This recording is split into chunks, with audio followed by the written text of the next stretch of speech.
व्यास जी पुजारी बहुत अच्छे संत थे, हमारे ऊपर इतनी कृपा थी। एक बार हमसे बोले कि रुक जाओ, रुक गए। चरणामृत दे के बोले, एक बात हमको बहुत दिनों से कहने का मन कह रहा है, लेकिन हम तुमसे कह नहीं पाते हैं। आज कोई नहीं है पास में, आज अवसर है, आज कह देते हैं। आज्ञा करें महाराज जी। बोले, जब हम किशोरी जी का मंदिर में श्रृंगार करते हैं तो हमें सब कुछ भूल जाता है,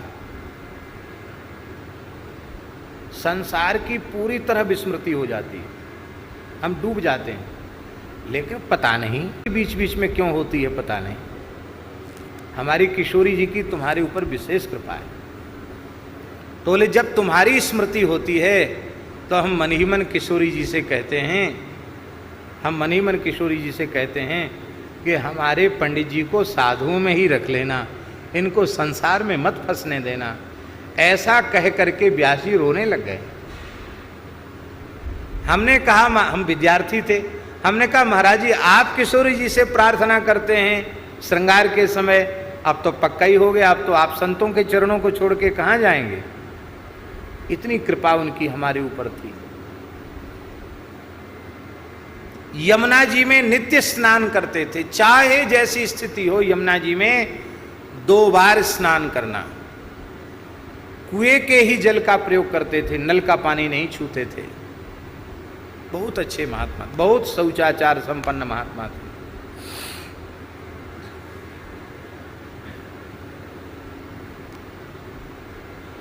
चैत्र शुक्ल चतुर्थी को उनका शरीर पूरा हुआ। शाम की आरती हो रही थी मंदिर में, खूब घड़ी घंट बज रहे थे, और उसी समय युगल नाम लेते हुए उन्होंने अपने देह का त्याग किया। श्री सीताराम बोलते हुए आरती हो रही है, श्री सीताराम कह के अंतिम श्वास ली। और उनकी इच्छा थी कि हमारे शरीर को जलाया न जाए, हमारे शरीर को यमुना जी में जल समाधि की जाए। पर यमुना जी में जल कम, चैत का महीना, बहुत कम जल था। अब रात्रि को शरीर पूरा हुआ, प्रतिष्ठित महात्मा को रात्रि के कैसे संस्कार करें, सवेरे संस्कार करेंगे। तो सबने निश्चय किया कि ठीक है, वो तो उनकी भावना थी, लेकिन अब जल कम है तो अग्नि संस्कार ही करेंगे। तो लकड़ी कंडा सब जो है जमुना जी के किनारे पहुंच गया। रात्रि को, शाम को यहाँ धर दिया गया,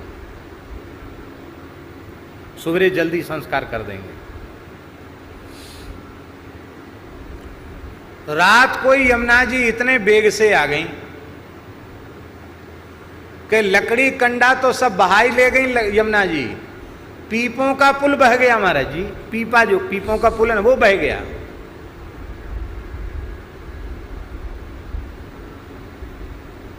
व्यास जी के शरीर को यमुना जी के जल में, और ऐसा निर्मल जल यमुना जी का, बरसात का पानी कहां से जल प्रकट हो गया, एकदम निर्मल, कंचन जैसा निर्मल जल।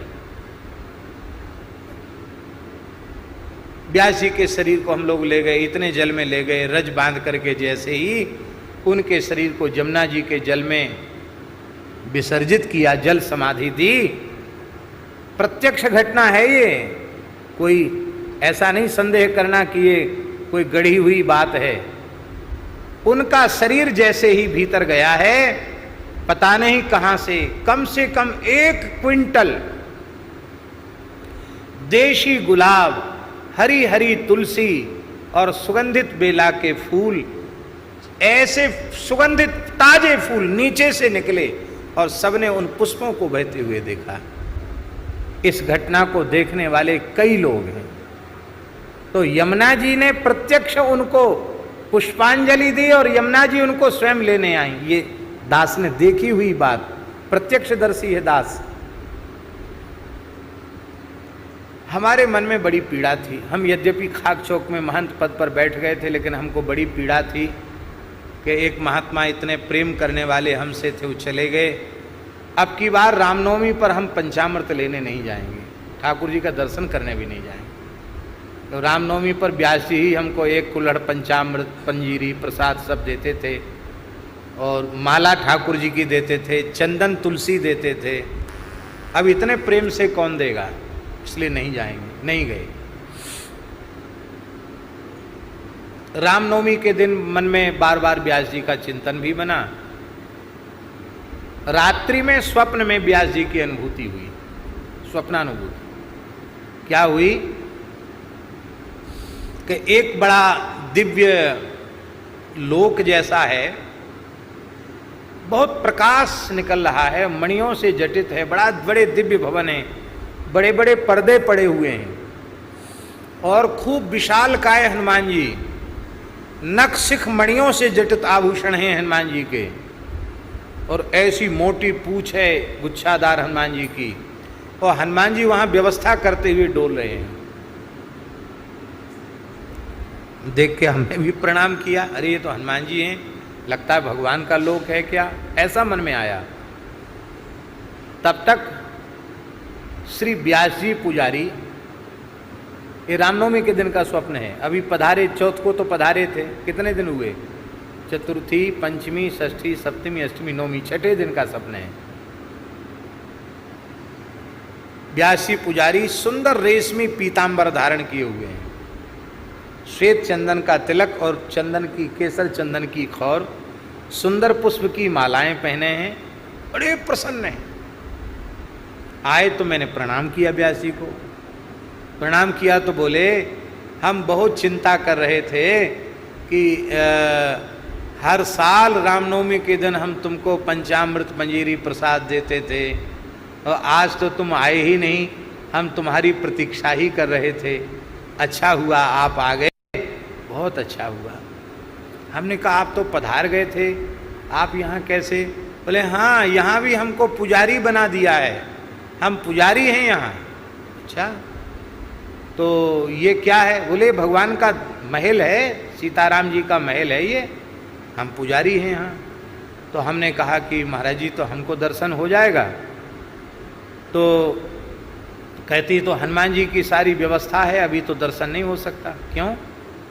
बोले आज उत्सव था तो बधाई हुई, सरकार श्रमित हो गए हैं तो सरकार सो रहे हैं, तो राजभोग के बाद सरकार सो रहे हैं, अब सोते से तो जगाया नहीं जाएगा, जब उत्थापन होगा तब वो जगेंगे। तो हमने उनको क्या कहा व्यास जी को कि आप तो बहुत कृपा करते हैं हमारे ऊपर, हमको दर्शन की बड़ी अभिलाषा है, तो पुजारी कृपा कर देना, तो वो पर्दा के कोने से भी दर्शन करा देते हैं। धीरे से यहाँ से झांक के देख लो, इस खिड़की से देख लो, भगवान दिखाई पड़ जाएंगे। पुजारी की कृपा हो जाए तो वो चोरी छिपे वाला दर्शन भी करा देते हैं। यद्यपि ये करना नहीं चाहिए, अनवसर का दर्शन शास्त्र वर्जित है, ये तो बाद में हमको पढ़ने को मिला। तो हमने कहा आपकी कृपा हो जाए तो हमको किनारे से दर्शन हो जाए। तो मखमली गहरे कत्थई रंग का बड़े बड़े पर्दे पड़े थे, बेल बूटे खड़े थे, उस पर्दे के पास हमको हाथ पकड़ के ले गए। धीरे से ऐसा किया उन्होंने, तो क्या देखा कि बड़ी सुंदर सेज पर श्री सीताराम जी सोए हुए हैं, साक्षात, मने विग्रह नहीं, साक्षात स्वरूप सरकार, युगल सरकार, बड़ी भावमयी रसमयी मुद्रा में युगल सरकार पौड़े हुए हैं। बोले बोलना नहीं, सो रहे हैं। फिर बाहर लेके आए तो हमको एक कुल्हड़ पंचामृत मंजीरी प्रसाद सब दिया और बोले कि हमारे लिए चिंता नहीं करना, हम तो ठाकुर जी की पूजा में हैं, यहाँ भी हम पुजारी ही हैं। ये स्वप्न सबसे पहले हमने पूज्य गुरुदेव श्री भक्तमाली जी को सुनाया। हमने कहा महाराज जी आज तो ऐसी व्यास जी ने कृपा की। तब महाराज जी ने इसके उत्तर में कहा, जो सेवा निष्ठा पूर्वक यहाँ करोगे वही सेवा इस देहोपाधि के नष्ट होने के बाद भी भगवान के धाम में प्राप्त हो जाएगी। इसलिए भगवान के मंदिर में सेवा करना कोई सामान्य बात है।